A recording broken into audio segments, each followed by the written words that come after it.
Hello students, welcome back.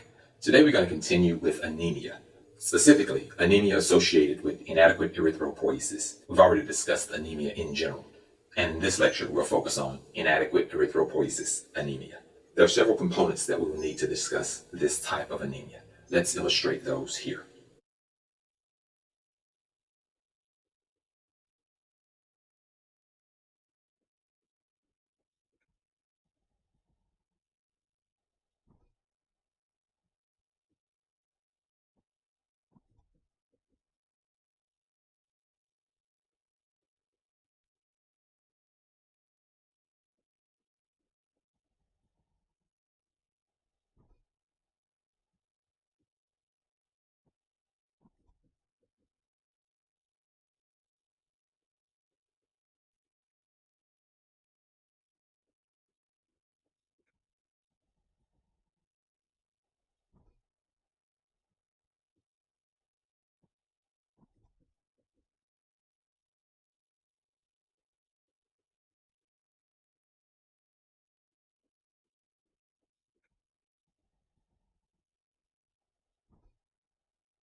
Let's first describe the normal situation. Let's start with the digestive system. There are several components that we'll need to ingest that the myeloid tissue needs to produce our red blood cells. Shown here are vitamin B12, folate, and iron. We also need amino acids, but we're not going to discuss those here. So let's start with the ingestion of these three components. Shown here is the intake of vitamin B12, folate, and iron. Once in the stomach, the folate travels to the first and second parts of the small intestines and is absorbed into the bloodstream. Let's illustrate that one here. The iron travels to the first part of the small intestines and is absorbed into circulation. The situation with vitamin B12 requires a little more explanation. Vitamin B12 requires a glycoprotein to allow its absorption into circulation. That protein is shown here. The vitamin B12 must bind with this protein. This vitamin B12 protein complex travels to the third part of the small intestines. Now we have these three required components in circulation: iron, folate, and vitamin B12. These three components then travel through circulation and enter the bone marrow. After traveling through circulation, these three components enter the bone marrow. Once in the bone marrow, these components are involved in erythropoiesis. One additional item needed for erythropoiesis is erythropoietin, EPO. It is produced by the liver and the kidneys. Once produced, the EPO enters circulation and moves to the bone marrow. Once in circulation, the EPO also enters the bone marrow. EPO is now in the bone marrow.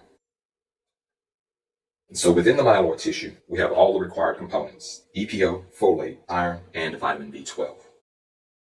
These components, along with the myeloid tissue, undergo the process of erythropoiesis to produce our red blood cells.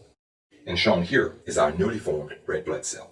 Diagrammed here is our entire normal process, the process of erythropoiesis with vitamin B12, folate, iron, and EPO. Let's annotate a few items here. First, let's talk about the protein here that binds to the vitamin B12. This protein is produced by a cell of the stomach. There's a stomach cell here which produces this protein. Let's identify this cell.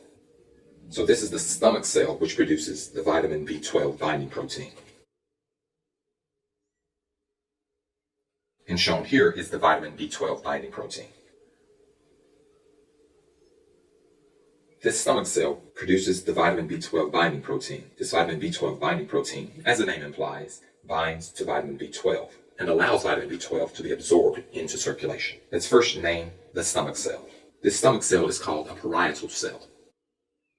And the vitamin B12 binding protein is called intrinsic factor. It is a glycoprotein. Here we have the parietal cell, and here we have intrinsic factor. Vitamin B12 binds to intrinsic factor to produce the vitamin B12 intrinsic factor complex. These components then enter the small intestines. The vitamin B12 intrinsic factor complex are absorbed across the last part or the third part of the small intestine. There are three parts of the small intestines. The first part is the duodenum, sometimes pronounced duodenum. The second part is the jejunum, and the third part is the ileum. Let's summarize what we have so far. When we eat food, we intake vitamin B12, folate, and iron. These enter our stomach. The folate travels to the first or second part of the small intestine, the duodenum or the jejunum, and is absorbed into circulation. The iron travels to the first part of the small intestine, the duodenum, and is absorbed into circulation. The vitamin B12 enters the stomach, binds to intrinsic factor, which is produced by the parietal cells of the stomach. This complex travels to the third part of the small intestine, the ileum, and is absorbed into circulation. These three components then travel through circulation, enter the myeloid tissue. The liver and the kidneys produce erythropoietin. The erythropoietin enters circulation and also travels into the myeloid tissue. These components, along with the myeloid tissue, undergo the process of erythropoiesis to produce our red blood cells. As not to make this lecture too long, we're going to stop here. And in the next lecture, we'll talk about pathologies associated with these mechanisms. And so that concludes this lecture. I hope that you've learned a lot.